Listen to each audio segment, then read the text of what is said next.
Psalm 50, verse 15. It says this, "Call upon me in the day of trouble, and I will deliver you, and you shall glorify me."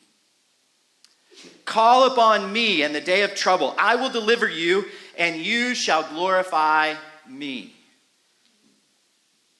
This is an open invitation to talk to God. In fact, this psalm, it is the Almighty himself. He's the one who invites his children to call upon him in the day of trouble.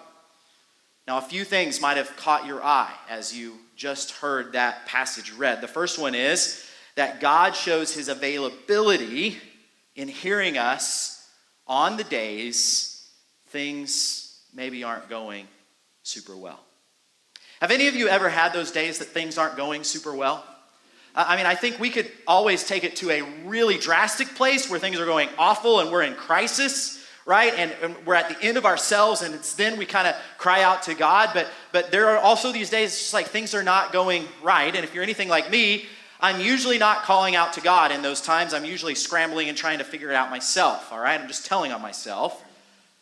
But God is inviting us here. It's an open invitation to call upon him. He's available to hear us on these days that things aren't going particularly well. He invites us to call upon him in the day of trouble. The second thing that you might observe here is that he states after listening to us, he will deliver us, and then we're going to glorify him. And I think this is kind of interesting, right? Because somehow it is as if God was saying that the outcome of crying out to him in our day of trouble is ultimately to glorify God. So it seems simple enough, right? We're in trouble. We call out to God. He delivers us, and that glorifies him. Seems very formulaic. Seems very easy. Seems very simple. And yet we know life doesn't always play out that way, right?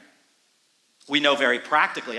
This raises many practical questions that are important for us to wrestle with. And by the way, it's okay to wrestle with certain questions. I would say it's more than okay. I would say you need to wrestle with certain questions so that your faith becomes real and not just some cliche that we're spitting out to other people. Because it raises questions. There have been many times I've called out to God in my day of trouble, and it does not seem as though, and I use that language because I have wrestled, it does not seem as though he delivered me in those times or delivered whomever I was praying for. It does not seem as though, the reason I use that is as I've wrestled with it, I've began to see that God sees the picture much bigger than I do, and he has different priorities in line than I do, okay? But you will have to wrestle that out as well, and we're here for you to wrestle with you in that.